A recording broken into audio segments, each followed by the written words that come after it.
Thrissur പുത്തൻചിറയിൽ petrol പമ്പിൽ നിർത്തിയിട്ട ബസ്സിന് തീ പിടിച്ചു എന്ന വാർത്തയാണ് വരുന്നത്. മങ്കിടി ജംഗ്ഷനിലെ PCK പെട്രോൾ പമ്പിലാണ് അപകടമുണ്ടായത്. ശരത്ത് ഓങ്ങല്ലൂർ വാർത്തയുടെ വിവരങ്ങളുമായി ചേരുകയാണ്. ശരത്ത്, പെട്രോൾ പമ്പിൽ നിർത്തിയിട്ടിരുന്ന ബസ്സിനാണ് തീ പിടിച്ചത്. വലിയ ദുരന്തം തലനാരിഴയ്ക്ക് ഒഴിവായി എന്ന് വേണം മനസ്സിലാക്കാൻ. എങ്ങനെയാണ് ഈ അപകടം സംഭവിച്ചത്?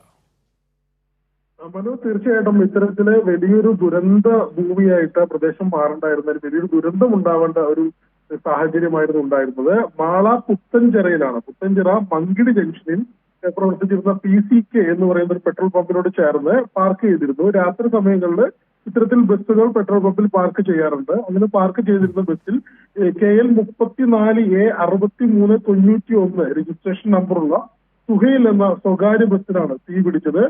ബസ് പൂർണ്ണമായിട്ടും കത്തി നശിച്ചിട്ടുണ്ട്. ഇന്ന് പുലർച്ചെ 3 മണിയോട് കൂടിയിട്ടായിരുന്നു ഇങ്ങനെ ബസ്സിൽ തീ പിടിക്കുന്നത്. ബസ്സിനോട് ചേർന്നിട്ടുള്ള ഈ പെട്രോൾ പമ്പിന്റെ ഓഫീസ് മുറിക്കും ചെറിയ തോതിൽ തീ പടർന്നെങ്കിലും പെട്രോൾ പമ്പിലേക്ക് തീ പടരാതിരുന്നത് വലിയ ദുരന്തം ഒഴിവായി എന്നാണ് പറയാൻ.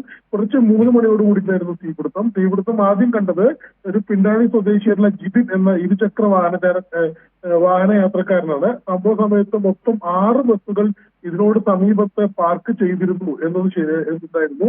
ഈ ജിതിൻ അറിയിച്ചതിനെ തുടർന്ന് മാളയിൽ നിന്നും 10 രക്ഷാസേന എത്തി തീയണയ്ക്കുകയായിരുന്നു. എന്തായാലും ആളപായം ഒന്നും ഉണ്ടായിട്ടില്ല.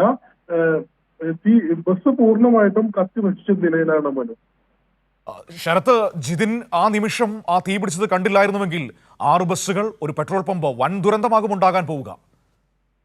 തീർച്ചയായിട്ടും മനു, ആ സമയത്ത് ഇരുചക്ര വാഹനത്തിൽ പോയ ജിതിൻ അത് കണ്ടില്ലായിരുന്നുവെങ്കിൽ ഒരു വലിയ ദുരന്തം ഉണ്ടാകുമായിരുന്നു. കാരണം 6 ബസ്സുകൾ കത്തുന്നത് മാത്രമല്ല, പെട്രോളും ഡീസലും നമുക്കറിയാലോ ഇത്രയും അധികം പൊട്ടിത്തെറിക്കാൻ സാധ്യതയുള്ള 2 വസ്തുക്കൾ അവിടെ തീ പടരുന്നതോട് കൂടിയിട്ട് ആ പ്രദേശത്തേക്ക് മൊത്തം വലിയ രീതിയിലുള്ള പ്രയാസങ്ങൾ ഉണ്ടാക്കുന്ന രീതിയിലുള്ള പൊട്ടിത്തെറിയൊക്കെ ഉണ്ടാകാൻ സാധ്യതയുള്ളൊരു സാഹചര്യം ഉണ്ടായിരുന്നു. എന്നാൽ ആ ഇരുചക്ര വാഹന യാത്രക്കാരനായ ജിതിന്റെ സംയോജിതമായ ഇടപെടലാണ് വലിയൊരു ദുരന്തം ഒഴിവാക്കിയത്. എന്തായാലും ഇപ്പോൾ മറ്റു ബസ്സുകളിലേക്ക് തീ പടർന്നിട്ടില്ല, മറ്റു പ്രയാസങ്ങളില്ല മനു.